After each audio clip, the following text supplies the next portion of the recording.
In this video, we are going to look at how to draw a shear force diagram and bending moment diagram for a simple supported beam that has got point loads, and here we have just one point load or one concentrated load. The question says a beam ACDB 6 meters in length is simply supported at A and B and carries a load of 300 newtons at 2 meters from support B as shown below. Find the internal forces at point C and D. These ones we have already calculated and we already know them. So our task is to just use them and be able to draw the shear force and bending moment diagrams. This is the beam that is loaded by 300 newtons at 2 meters from support B, and that is point D. Then it is also having a roller support at point A. So let us proceed.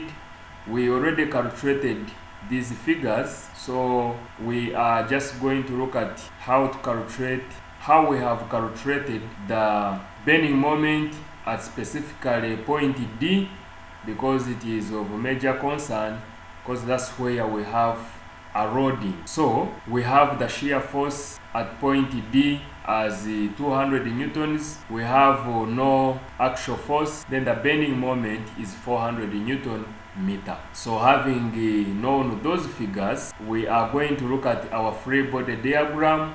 The free body diagram has 100 newtons at A and 200 newtons at B, then with a force F equals 300 newtons at D. Now, if we look at that loading condition, we have already, of course, determined the shear forces. Now, when we go to point A here, we see that we have A here, and B here. Now, we see that at this point, the shear force is 100 newtons at this point, because we can see at the support, it is trying to push the beam upwards, and therefore the shear force will be vertically upwards, equivalent to 100 newtons. And this 100 newtons will continue, remains constant up to when we meet a loading of 300 newtons. And we have to understand that point loads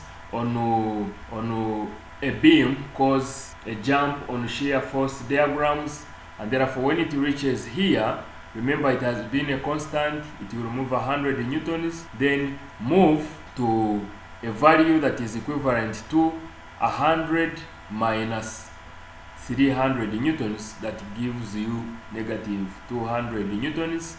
And of course if I get 100 newtons minus this, I should be able to get 300 newtons. So this will be negative 200 newtons, and to remain constant up to when I meet this point here, point B, and then it will move from that point back to 0. So when it comes back to 0, remember we have also a shear force equivalent to 200 newtons this side, so it will move up to the end, and at the end here the shear force will reduce to 0.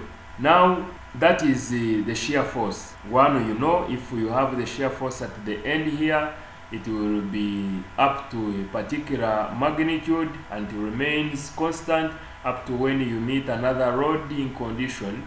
Then if it is a jump, if it is a point load, it causes a jump on a shear force diagram, and for you to get this value where it stops, you need to get this 100 minus the value that you have up here. That will be 100 minus 300. It will be a negative value. So you put it here, then it moves constant until it meets another shear force value here, which is negative 200. Then since this negative 200 moves, because we have a shear force equivalent to 200 newtons, so for it will be moving upward. So it moves upwards up to a point when it reaches 200 newtons in magnitude, and we realize it stops here. So we'll have negative 200 newtons going constant, 200 newtons, then coming back to 0. Then the shear force diagram is drawn like that. How about the bending moment diagram? The bending moment diagram is also obtained from area under the shear force diagram. Now, when we have a constant shear force, just know that we will always have an increasing line.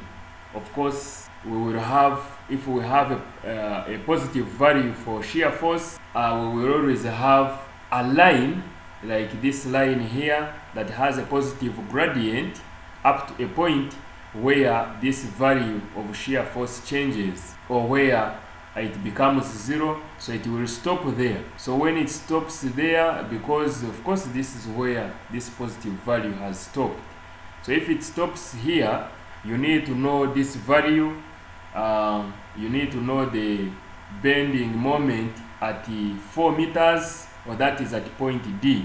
This is point D, this is point A, this is point B. So you need to know at point D the shear for the bending moment is maximum, and therefore it is at 400 newtons meter. Now what about from D to B? From D to B we have a negative shear force, but which is constant. If it is constant, it means the bending moment will result into a graph that will be a straight line but with a negative gradient. So I will just move from 400 newtons meter to a point where I have shear force equivalent to this, and at that point the shear force results into a bending moment equal to 0. So the bending moment here at the supports will always be 0. Likewise, even here, that's why it is 0, because the shear force here does not have a distance it will move from this point. So in other words, the distance moved is 0, so the bending moment at the supports will always be 0. Therefore, this is the bending moment diagram with the maximum value at 400 Newton meter, and this happens at a value of x equal to 400 newtons. So this value of maximum bending moment and shear force are very important because they are used in design of structural members. Since this is a beam, then for you to determine the bending stress this beam can withstand, then you need this bending moment of 400 Newton meter, because that is the maximum that you're going to use in sizing down the beam section. And also you need to determine where that one happens, because that particular section needs to be considered. It needs to be given a special treatment. So the maximum bending moment, that is bending moment maximum, is equal to 400 newtons, and it happens at a value x equal to 400 newtons. So thank you so much. This is how we are able to draw the shear force diagram and the bending moment diagram. Please follow us in our next video.